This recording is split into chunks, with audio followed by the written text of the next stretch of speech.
अगर कभी पढ़ो और समझो तो आंसुओं पे काबू रखना। रामायण का एक छोटा सा वृत्तांत है, उसी से शायद कुछ समझा सकूं। एक रात की बात है, माता कौशल्या जी को सोते हुए मैं अपने महल की छत पर किसी के चलने की आहट सुनाई दी। नींद खुल गई। पूछा कौन है, मालूम पड़ा श्रुतकीर्ति जी, सबसे छोटी बहू शत्रुघ्न जी की पत्नी है। माता कौशल्या जी ने उन्हें नीचे बुलाया। श्रुतकीर्ति जी आई, चरणों में प्रणाम कर खड़ी रह गई। माता कौशल्या जी ने पूछा, श्रुति इतनी रात को अकेली छत पर क्या कर रही हो? बेटी क्या नींद नहीं आ रही? शत्रुघ्न कहाँ है? श्रुतकीर्ति की आंखें भर गई आई, माँ की छाती से चिपटी गोद में सिमट गई। बोली, माँ उन्हें तो देखे हुए 13 वर्ष हो गए। यह सुनकर कौशल्या जी का हृदय काँप कर छटपटा गया। तुरंत आवाज़ लगाई, सेवक दौड़े आए। आधी रात ही पालकी तैयार हुई। आज शत्रुघ्न जी की खोज होगी। माँ चली। आपको मालूम है शत्रुघ्न जी कहाँ मिले? अयोध्या के जिस दरवाजे के बाहर भरत जी नंदीग्राम में तपस्वी होकर रहते हैं, उसी दरवाजे के भीतर एक पत्थर की शिला है। उसी शिला पर अपनी बाह का तकिया बनाकर लेटे मिले। माँ सिरहाने बैठ गई। बालों में हाथ फिराया तो शत्रुघ्न जी ने आंखें खोली। माँ उठे, चरणों में गिरे। माँ आपने क्यों कष्ट किया? मुझे बुलवा लिया होता। माँ ने कहा, शत्रुघ्न यहाँ क्यों? शत्रुघ्न जी की रुलाई फूट पड़ी। बोले, माँ मैया राम जी पिताजी की आज्ञा से वन चले गए। भैया लक्ष्मण जी उनके पीछे चले गए। भैया भरत जी भी नंदीग्राम में हैं। क्या ये महल, ये रथ, ये राजश्री वस्त्र विधाता ने मेरे लिए बनाए हैं? माता कौशल्या जी की निरुत्तर रह गई। देखो क्या है ये राम कथा, यह भोग की नहीं त्याग की कथा है। यहाँ त्याग की ही प्रतियोगिता चल रही है और सभी प्रथम है, कोई पीछे नहीं रहा। चारों भाइयों का प्रेम और त्याग एक दूसरे के प्रति अद्भुत, अभिनय और अलौकिक है। रामायण जीवन जीने का सबसे उत्तम शिक्षा देती है। भगवान राम को 14 वर्ष का वनवास हुआ तो उनकी पत्नी सीता मैया ने भी 6 वर्ष वनवास स्वीकार कर लिया, परंतु बचपन से ही बड़े भाई की सेवा में रहने वाले लक्ष्मण जी कैसे राम जी से दूर हो जाते।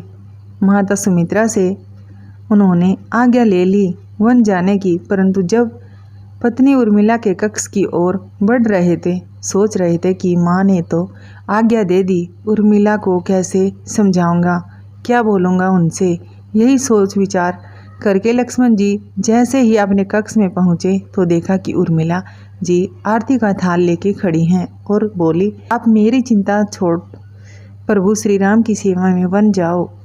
मैं आपको नहीं रोकूंगी। मेरे कारण आपकी सेवा में कोई बाधा न आए, इसलिए साथ जाने की हट भी नहीं करूंगी। लक्ष्मण जी को कहने में संकोच हो रहा था, परंतु उनके कुछ कहने से पहले ही उर्मिला जी ने उन्हें संकोच से बाहर निकाल दिया। वास्तव में यही पत्नी का धर्म है। पति संकोच में पड़े उससे पहले ही पत्नी उसके मन की बात जानकर उसे संकोच से बाहर कर दे।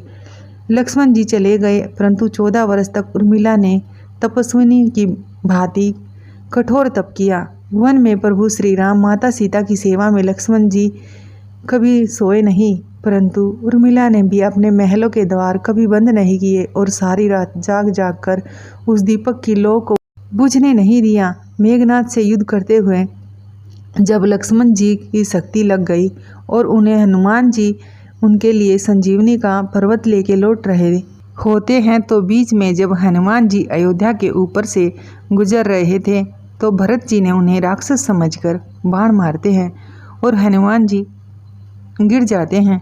तब हनुमान जी सारा वृत्तांत सुनाते हैं। सीता जी को रावण हर ले गया।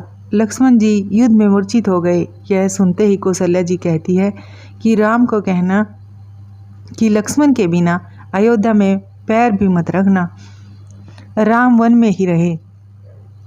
माता सुमित्रा कहती है कि राम से कहना कि कोई बात नहीं, अभी शत्रुघ्न है, मैं उसे भेज दूंगी। मेरे दोनों पुत्र राम सेवा के लिए ही तो जन्मे हैं।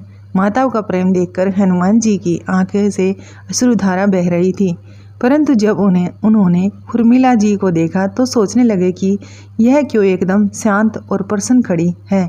क्या इन्हें अपने पति के प्राणों की कोई चिंता नहीं? हनुमान जी पूछते हैं, देवी आपकी प्रसन्नता का कारण क्या है? आपके पति के प्राण संकट में हैं। सूर्य उदित होते ही सूर्य कुल का दीपक बुझ जाएगा। उर्मिला जी का उत्तर सुनकर तीनों लोकों का कोई भी प्राणी उनकी वंदना किए बिना नहीं रह पाएगा। उर्मिला बोली, मेरा दीपक संकट में नहीं है, वो बुझ ही नहीं सकता। रही सूर्योदय की बात, तो वो आप चाहे तो कुछ दिन अयोध्या में विश्राम कर लीजिए, क्योंकि आपको वहाँ पहुँचे बिना सूर्य उदित ही नहीं हो सकता। आपको कहा कि प्रभु श्री राम मेरे पति को अपनी गोद में लेकर बैठे हैं। जो योगेश्वर प्रभु श्री राम की गोदी में लेटा हो, काल उसे छू भी नहीं सकता। यह तो वो दोनों लीला कर रहे हैं। मेरे पति जब से वन गए हैं तब से सोए नहीं। उन्होंने न सोने का प्रण लिया था, इसलिए वे थोड़ी देर विश्राम कर रहे हैं। जब भगवान की गोद मिल गई तो थोड़ा विश्राम ज़्यादा हो गया, वे उठ जाएंगे। और शक्ति मेरे पति को लगी ही नहीं, शक्ति तो प्रभु श्री राम जी को लगी है। मेरे पति की हर श्वास में राम है, हर धड़कन में राम है, उनके रोम रोम में राम है, उनके खून की बूंद बूंद में राम है। जब उनके शरीर की आत्मा में सिर्फ राम है तो शक्ति राम जी को ही लगी है, दर्द राम जी को ही हो रहा है। इसलिए हनुमान जी आप निश्चिंत होके जाएं, सूर्य उदित नहीं होगा। जय श्री राम। धन्यवाद।